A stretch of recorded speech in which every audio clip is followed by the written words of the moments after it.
Welcome, everyone. Today, we're diving into the nuances of how our smallest actions in relationships can make a big difference, especially when it comes to those everyday connection bids.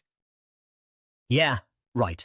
And what really caught my attention is how these bids, even the tiny ones, are like the glue for, deepening our relationships.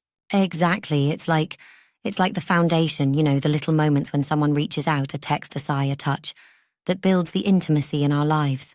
Mm-hmm. And it's interesting because, as the content suggests, we often unintentionally turn away from these bids with distractions like cell phones or even just mental preoccupations with work or current events. Yeah, that's right. It's almost like, imagine you're in a room with someone who's trying to share a secret, but you're busy scrolling through your feed. You're, literally missing the moment. Right, that exactly is what the article highlights as a real risk, being a bid buster. It's not that we choose to ignore them maliciously, it's just that life, with all its distractions, can lead us to inadvertently ignore those intimate communications. Totally. And the piece draws on what the Gottman Institute has used for years, viewing these small interactions, these everyday bids, as essential to building and maintaining love in relationships. Yeah, right. And think about it. When our partner or even a child reaches out, they're offering a piece of themselves. And if we don't catch that moment, that's like turning away from connection. Yeah, exactly.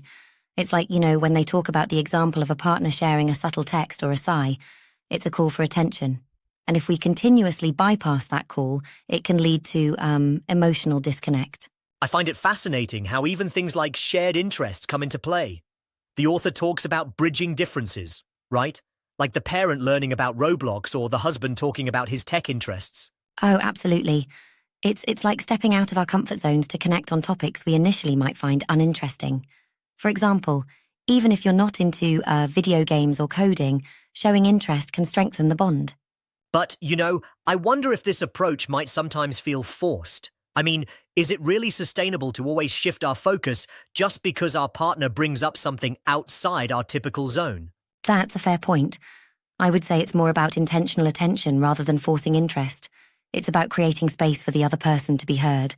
And when you do that consistently, relationships thrive. Yeah, that makes sense. For sure. And the content even emphasizes that even a small gesture, like turning your focus away from your phone, can be a powerful signal of connection. Right, it really reinforces the idea. Attention, intention, interest and curiosity are, the antidotes to what they call bid busters. Yeah, exactly. And think about it like it's like a garden. If you water your plants with your full attention, they bloom. But if you're distracted, they just wither a bit. Oh, that's a wonderful analogy. It's like every little bid, these small calls for connection, when acknowledged, become the water and sunlight that nurtures our relationships.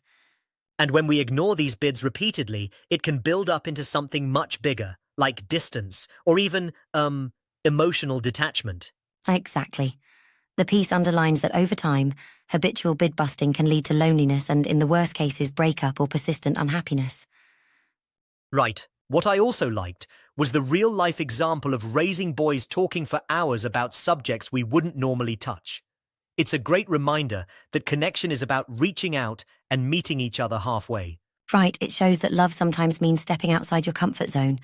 For me, it's like learning about legendary dragon fruit, One Piece, or even the latest Marvel storylines just to validate their world. Yeah, it's surprisingly enriching, isn't it? And it also highlights, the mutual effort needed in relationships. When both partners decide to turn toward each other, the connection deepens. Exactly. It's a two-way street. And that applies not only between partners, but also with children, friends and family members. By embracing these bids and learning to give attention, we truly nurture our bonds. Definitely. Now, while I completely agree with the emphasis on turning toward these bids, do you think there are moments when a bit of personal space is also necessary? Oh, absolutely. I'm not saying you need to be glued to your partner at every moment, but rather, it's about balancing personal space with intentional connection. When you choose to tune into your partner's subtle invites, you're saying, I care. It's all about quality over quantity. Yeah, I see that. Right. And it seems that the key takeaway is that even in busy lives, our choices matter. Each time we opt to, genuinely engage with a bid, We're investing in the long-term health of our relationships. So exactly. And it's such a simple yet profound concept. Attention can be offered in such micro moments, like a deliberate pause to look up from your device, which can convey so much more than words sometimes. And I love that notion because it turns the everyday mundane into an opportunity for connection.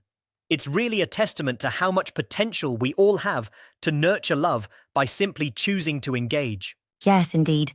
It also means that if we notice our tender bids being met with indifference, we can reflect immediately on our actions. It's a prompt for self-growth and relationship care. I totally agree. And as a reflection point, it challenges us to ask, am I, maybe unintentionally, a bid buster in my own relationships? Yeah, that's a great question. Exactly. Whether it's with a spouse, partner, or child, asking that question can lead us to make simple, meaningful changes. You know, sometimes just a moment of genuine listening can turn a day around. Absolutely. And it's interesting how the advice from the content isn't about grand gestures, but rather about those consistent, tiny moments that keep the emotional connection alive. Right. And this idea is further supported by research from the Gottman Institute, which has shown time and again that the strength of a relationship relies on recognizing and responding to these bids. Yeah, exactly.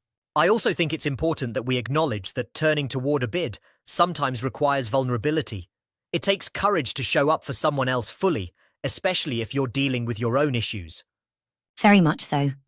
Vulnerability is at the heart of true connection, and when both people are open to that, the relationship can evolve into something really resilient and nurturing. That makes me wonder, though, could there be times when responses to bids are misinterpreted? Like, what if one person thinks a subtle cue wasn't intended as a call for help? That's a fair concern. Misinterpretations can happen, but what matters is the willingness to communicate and clarify those cues. It's all about establishing a culture of open dialogue where both parties feel safe to express their needs. Yeah, I get that. And that, in essence, builds the relationship house that Gottman talks about. The strong, deeply rooted structure that supports long-term connection. Absolutely. The idea of a sound relationship house is fundamentally built on these daily interactions. It's about laying the groundwork of trust through small decisions, like saying, I'm here, even when it's just a simple gesture. Right. Overall, it sounds like the message is clear. Notice those bids, consciously turn toward them, and you'll cultivate a richer, more resilient bond with those you care about. And hey, isn't that something we all want? Indeed it is. Relationships thrive on intentionality, and by focusing on connection, we can truly let our bonds bloom even amidst our busy lives. Yeah, absolutely.